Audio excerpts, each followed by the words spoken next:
19장 예수님이 여리고에 들어가 거리를 지나가고 계셨다. 마침 거기 삭개오라는 사람이 있었다. 그는 세관장이며 부자였다. 그는 예수님이 어떤 분인지 보려고 하였으나 키가 작은 데다 사람들이 너무 많아서 볼 수가 없었다. 그래서 그는 예수님이 지나가시려는 길을 앞질러 달려가 그분을 보려고 길가에 있는 뽕나무에 올라갔다. 예수님이 이곳에 이르러 그를 쳐다보시며 삭개오야 어서 내려오너라. 오늘 내가 너의 집에 머물러야겠다 하고 말씀하시자 삭개오는 급히 내려와 기뻐하며 예수님을 영접하였다. 사람들이 이것을 보고 저분은 죄인의 집에 들어가 대접을 받다니 하며 모두 수군거렸다. 삭개오는 일어서서 주님께 이렇게 말하였다. 주님, 제 재산의 절반을 가난한 사람들에게 나누어 주겠습니다. 그리고 제가 남의 것을 속여 빼앗은 것이 있으면 4배로 갚겠습니다. 그러자 예수님이 삭개오에게 말씀하셨다. 오늘 이 집에 구원이 찾아왔다. 이 사람도 아브라함의 자손이기 때문이다. 나는 입을 버린 사람을 찾아 구원하러 왔다.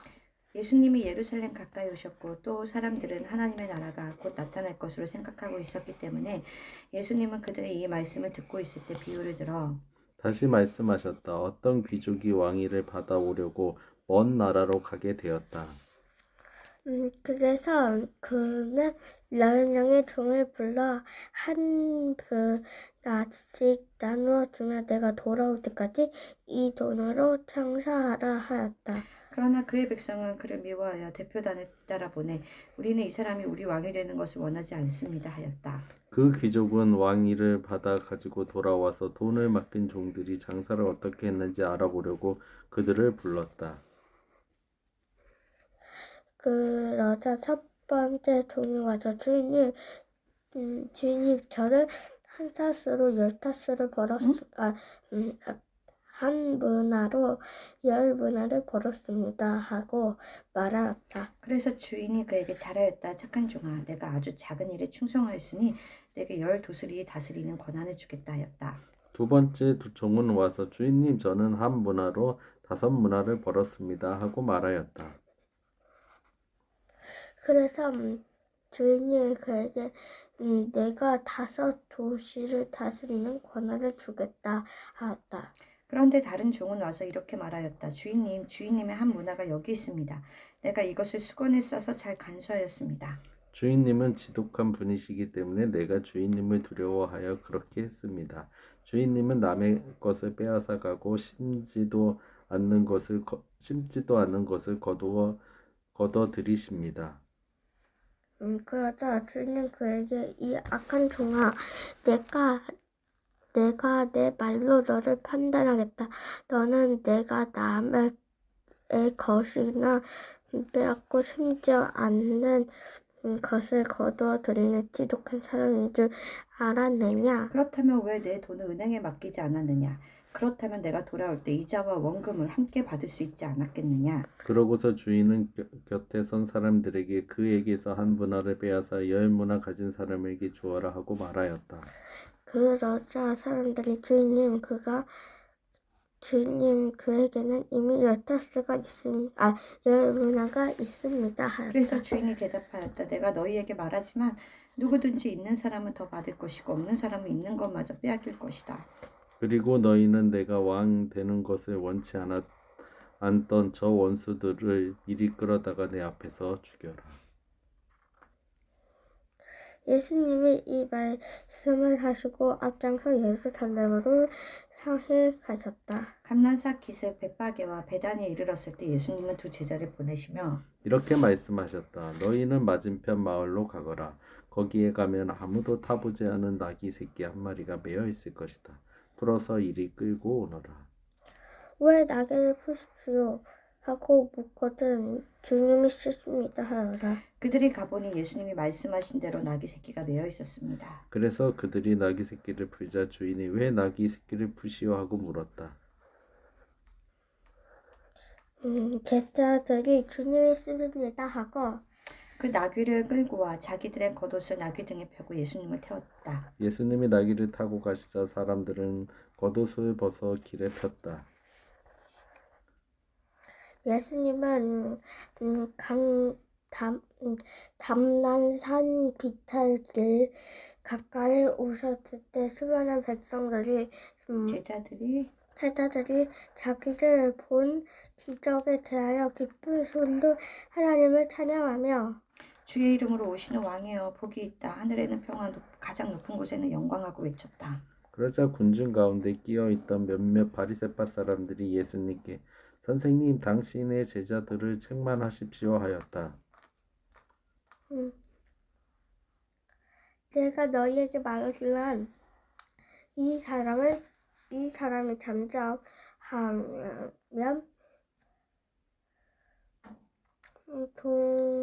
돌들이 소리칠 것이다 하고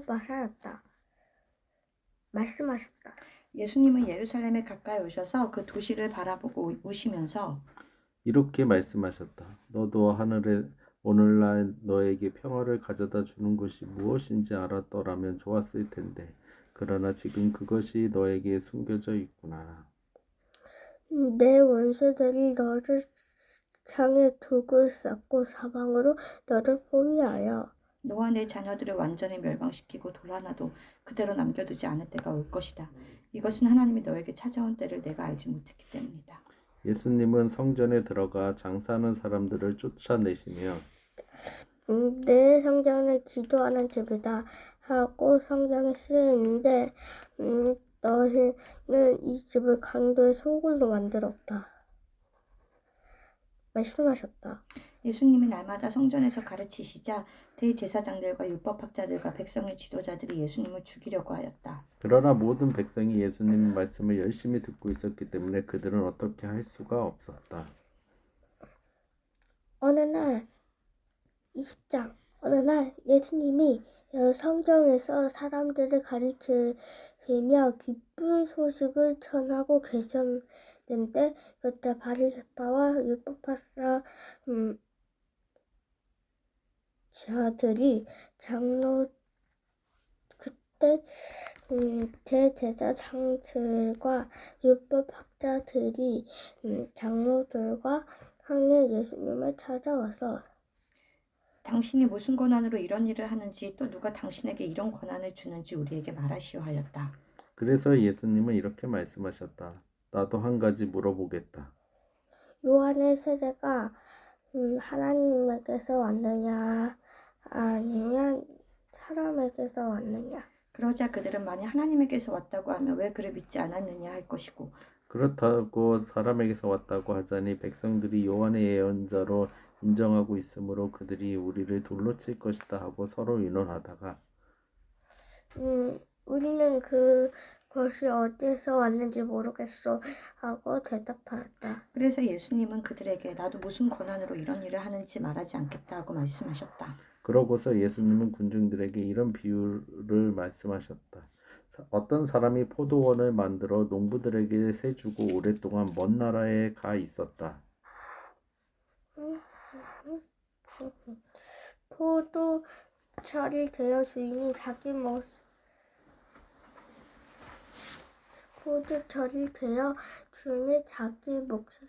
포도를 받아오라고 한 종에게 종을 소작인들에게 보냈다.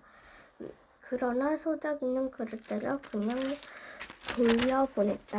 주인은 다시 다른 종을 보냈으나 소작인들은 그 종도 때리고 온갖 모욕을 하고서 그냥 돌려보냈다. 주인은 세 번째 종을 보냈으나 소작인들은 그 종도 상처를 입혀 쫓아내 버렸다.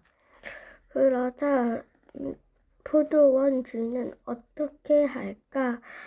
내 사랑하는 아들을 보내야지. 아마 그들이 내 아들은 존경하겠지 하였으나 소작인들은 그를 보자 이 사람은 상속자이다. 자 죽여버리자. 그러면 그의 유산이 우리 것이 될 것이다 하고 서로 의논한 후 그를 포도원 밖으로 끌어내 죽였다. 그러니 포도원 주인이 소작인들을 어떻게 하겠느냐? 그가 돌아와 소작인들을 죽이고 포도원을 다른 사람에게 맡길 것이다. 그 사람들이 이 말씀을 듣고 그렇게 되지 말았으면 합니다. 하자. 예수님이 그들을 바라보시며 말씀하셨다. 그러면 건축자들이 버린 돌이 집 모퉁이의 머릿돌이 되었다라고 기록된 성경 말씀이 무슨 뜻이냐? 누구든지 그 돌 위에 떨어지는 사람은 깨어질 것이며 이 돌이 사람 위에 떨어지면 그를 가루로 만들어 버릴 것이다. 율법학자들과 대제사장들이 이 비유가 자기들을 가리켜 한 말인 줄 알고 즉시 예수님을 잡으려고 했으나 사람들이 두려워 잡지 못하였다. 그래서 그들은 예수님을 세심하게 지켜보다가 첩자들을 보내 의로운 체하며 어떻게 해서든지 예수님이 하는 말에서 구실을 찾아 그의 총독의 권한에 넘기려고 하였다. 첩자들이 예수님께 선생님, 우리는 선생님이 옳은 것을 말하고 가르치며 사람의 겉모양을 보지 않으시려고 진리대로 하나님의 교훈을 가르치는 것으로 알고 있습니다. 우리가 로마 황제에게 세금을 바치는 것이 옳습니까? 옳지 않습니까? 하고 묻자. 예수님은 그들의 간교함을 아시고 데나리온 하나를 가져오너라. 이 돈에 누구의 초상과 이름이 새겨져 있느냐 하고 되물으셨다. 그들이 황제의 것입니다 하고 대답하자 예수님이 황제의 것은 황제에게, 하나님의 것은 하나님에게 바쳐라 하고 말씀하셨다. 그들은 사람들 앞에서 예수님의 말씀을 책잡기는커녕 예수님의 대답에 놀라 말문이 막히고 말았다. 부활이 없다고 주장하는 몇몇 사두개파 사람들이 예수님께 와서 물었다. 선생님, 모세의 법에는 형이 자식이 없이 아내를 두고 죽으면 그 동생이 형수와 결혼하여 형의 대를 이어야 한다고 했습니다. 그런데 7 형제가 있었습니다. 마지 결혼하여 살다가 자식 없이 죽고 둘째와 셋째도 형수와 살았으며 7이 다 그렇게 하여 자식이 없이 죽었고 마침내 이 여자도 죽었습니다. 그 여자도 죽었습니다. 이렇게 7 형제가 모두 한 여자와 살았으니 부활 때 그 여자는 누구의 아내가 되겠습니까? 그래서 예수님은 그들에게 이렇게 대답하셨다. 이 세상 사람들은 장가도 가고 시집도 간다.